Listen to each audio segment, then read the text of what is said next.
तो नमस्कार दोस्तों, स्वागत है आप लोगों का हमारे गजब ज्ञान यूट्यूब चैनल में। कैसे हैं आप लोग? उम्मीद करता हूं अच्छे ही होंगे।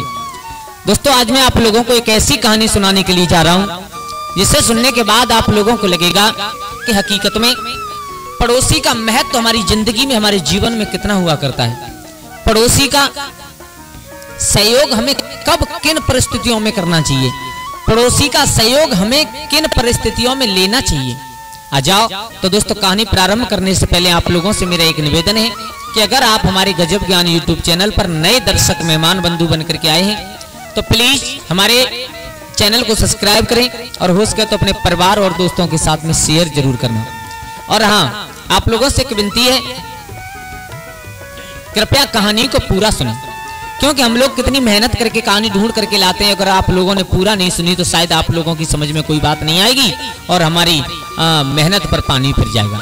चलो कोई बात नहीं, आप लोगों का ज्यादा समय बर्बाद ना करते हुए आ जाओ कहानी प्रारंभ करते हैं। दोस्तों, चंपक वन में तरह तरह के फल फूल वाले पेड़ थे। एक वन था जिसका नाम था चंपक, उसमें भांत भांत अनेक प्रकार के फल और फूल वाले पेड़ थे। मेरे भैया, उसी वन के किनारे की ओर पास पास दो घने पेड़ थे, यानी वो दोनों बिल्कुल एक दूसरे के सहारे लगे हुए थे दोनों पेड़। इनमें एक पर एक चिड़िया ने अपना घोंसला बना रखा था और दूसरे पेड़ पर एक तोता ने अपना घोंसला बना रखा था। मेरे भैया, वैसे हालांकि वो दोनों पड़ोसी थे, आपस के जो मतलब पास पास दोनों पेड़ थे उन पर रहते थे, लेकिन दोनों पड़ोसी थे। लेकिन उनमें एक दिक्कत बहुत बड़ी थी, उनमें ये परेशानी थी कि बेशक वो पड़ोसी थे लेकिन कभी एक दूसरे से बोलते नहीं थे, एक दूसरे को अपनी बात शेयर नहीं करते थे, एक दूसरे से कभी अपनी बात नहीं कहते थे। यानी उन दोनों में कोई ऐसा प्रेम नहीं था जिससे 1-2 मिनट बैठ करके बातें कर लें। मेरे भैया, अब तो एक दिन क्या हुआ कि एक पास के गांव का एक और कालू नाम का लड़का आया। उसने देखा कि पेड़ पर चिड़िया का घोंसला है, उसमें छोटे छोटे बच्चे नन्हे नन्हे। चिड़िया कहीं बाहर चरने के लिए चली गई तो उसने उस घोंसला से और एक बच्चा निकाल करके और अपने साथ ले गया। हालांकि तोता ने देख लिया लेकिन तोता ने कुछ नहीं कहा, क्योंकि उससे कोई मतलब नहीं था। एक दूसरे से आपस में चिड़िया और तोता कोई मतलब नहीं रखा करते थे।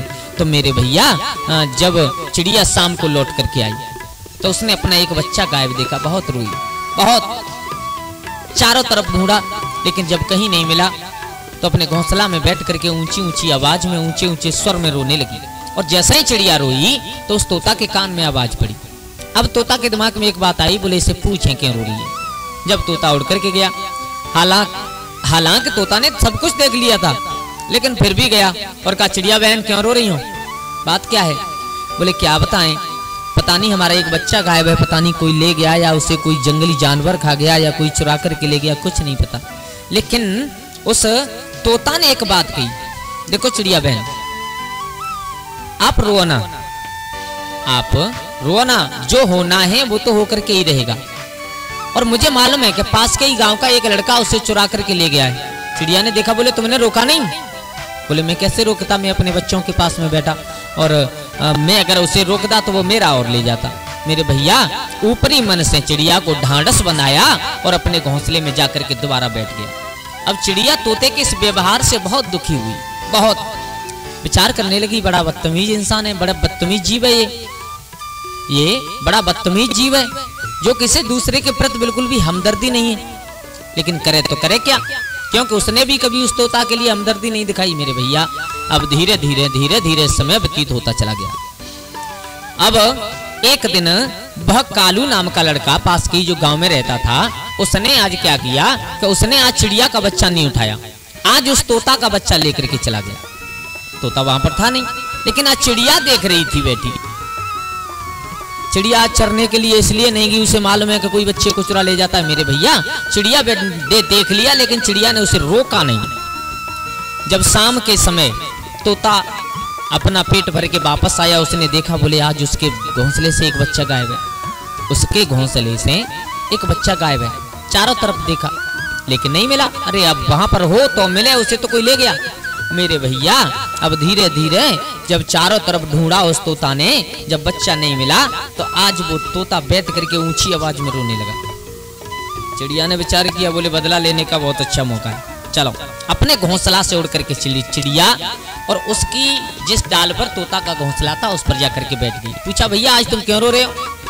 बोले, रो क्या रहे हैं, उस दिन तुम्हारे बच्चे को कोई ले गया, आज पता नहीं हमारा बच्चा नहीं मिल रहा है। तो देखो चिड़िया ने कहा, देखो मेरा बच्चा कोई ले गया था या कहीं गुम हो गया था, उस दिन आपने कहा कि जो होगा उससे कोई रोक नहीं सकता, जो हो गया उसे कोई टाल नहीं सकता, इसलिए अब शांत हो जाओ। अब मैं तुमसे एक बात कह रही हूँ, देखो मेरा बच्चा बहुत छोटा था, शायद उसके पंख भी नहीं निकले, लेकिन तुम्हारा बच्चा थोड़ा बड़ा था, उसके थोड़े थोड़े पंख भी थे। ऐसा भी तो हो सकता है कि वो उड़ने की कोशिश कर रहा हो, नीचे गिर गया हो और यहीं कहीं छुपाओ, आप ढूंढ लो। तोता ने नीचे उतर करके देखा, कुछ नहीं मिला, फिर जा करके बैठ गया। चिड़िया ने कहा, रो मत, रो मत, रोने से कुछ नहीं होगा, अब जो हुआ उसे एक बुरा सपना समझ करके भूल जाओ। इतना कह करके चिड़िया अपने घोंसला में चली गई। अब तोता को याद आई, बोले चिड़िया बड़ी बदतमीज है, मुझे बिल्कुल भी ढांढस नहीं बनाया, इसने बिल्कुल भी समझाया नहीं। लेकिन फिर ध्यान आया अपनी करनी पर, मैंने क्या किया था इसके साथ जब इसका बच्चा गायब हुआ था। मेरे भैया कहते हैं ना कि जो इंसान जैसा करता है उसे वह भोगना पड़ता है। अगर हम आज किसी की मदद करेंगे तो कल हमारी मदद करने के लिए कोई तैयार हो जाएगा, लेकिन हम किसी को देख करके हंसेंगे ना तो हमें देख करके हंसने वाले हजारों पैदा हो जाएंगे। इस संसार में आज के जमाने में हम जैसा करें हमें बदले में वैसा ही मिलता है। हम अगर दूसरे के लिए गड्ढा खोदेंगे, शायद इसमें दूसरा कोई गिर जाए तो उसमें दूसरा नहीं गिरता, हमेशा खुद गिरना पड़ता है। मेरे भैया अब तोता अपनी पुरानी बात याद करके बहुत रोया। बोले, अगर मैंने उस दिन चिड़िया का सम्मान किया होता तो आज ये चिड़िया मेरा सम्मान करती, लेकिन ये चिड़िया मुझे ताना दे करके चलेगी। मेरे भैया अपनी करनी पर पछताने के बाद और वो तोता सीधे उड़ करके चिड़िया के पास गया। और एक बात की बहन सुन, अगर ऐसे ही हम लोग आपस में एक दूसरे के और साथ व्यवहार रूप में कुछ नहीं सोचेंगे, ऐसे ही एक दूसरे से लड़ते झगड़ते रहेंगे, ऐसे ही एक दूसरे से व्यवहार नहीं अपनाएंगे, तो आज बच्चे गए हैं, किसी दिन घर भी चला जाएगा, घोंसला भी चला जाएगा। चिड़िया ने कहा, हमने तो बहुत दिन पहले कहा था, लेकिन तुमने मानी हो तब। मेरे भैया अब उस दिन से दोनों मित्र बन गए, मित्र बने। अब दूसरी रात्रि को कालू फिर आया। अब की बार उन्होंने दोनों पक्षियों ने विचार किया, बोले चिड़िया से कहा कि आधी रात तक तुम सो जाओ, उसके बाद में हम सो जाएंगे, तुम्हें जगना है। बोले ठीक है। अब चिड़िया सो गई, तोता जग रहा है। अब की बार कालू ने जाकर के जैसे ही उस चिड़िया के घोंसला में हाथ डाला, चिड़िया जाग गई। और मेरे भैया चिड़िया ने अपनी चोंच से उसके हाथ पर बाहर कर दिया।